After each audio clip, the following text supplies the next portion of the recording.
exceptions that take place along these processes really creates havoc. It's just a nightmare. And the main reason for that is because everybody has their own reference number. The purchase order has a purchase order number, the sales order has a sales order number, the freight confirmation sheet has a pickup number on it, and the bill of lading has a bill of lading number. And all of those numbers and reference pieces are relevant for points of time during the transaction to different parties, but not necessarily to everybody at the same time. So full transparency is not necessary, but it's helpful to be able to extract the data from each of these documents that is categorized into the areas that they're most useful. So you've got this area called master data, where we've got things like addresses and purchasing agreements and FOB points that have taken place inside of it. And then there is a part of this that's called transaction data.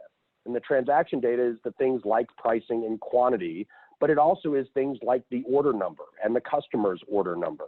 And extracting those order numbers from this transaction as the unique identifiers enable some of the future things that we're going to show you in the next couple of slides. But it's important to be able to understand that the data is hidden through these transactions. So we've got a little visualization here that kind of shows what this looks like.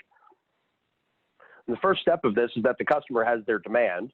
And when they do, there is a raw material that has to come from a vendor to be able to go through some manufacturing process to make it a finished goods that gets delivered to the customer.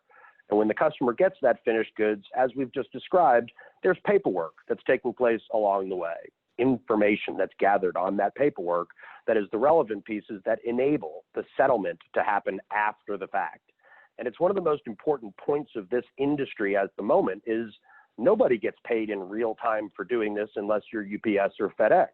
If you're UPS and FedEx, then you have an access to be able to pull the money directly out of the company's account when you deliver the services. But in the truckload industry, that doesn't happen that way.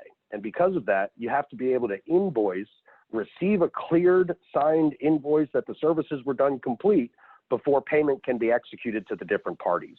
And because of that delay, typically there's 30 to 45 to 60 days before each of the parties has received their payment for the work that they've already done.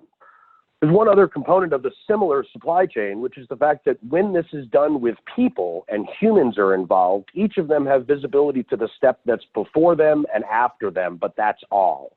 So when the customer places an order and that order then has to go through a request to plan and the plan over to the order, to the purchase order, that's when the release of the raw materials is done. And there's another person that's involved in receiving those goods.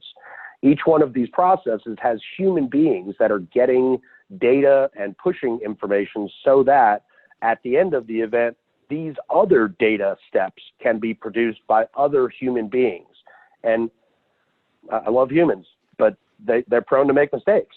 And the more chances we have of a human being looking at components of data as opposed to the picture that the data truly shows, the more likelihood that there is for errors to take place, that there can be extra cost that is brought into the equation, and that there's a delay, which causes real problems for everybody through the whole process.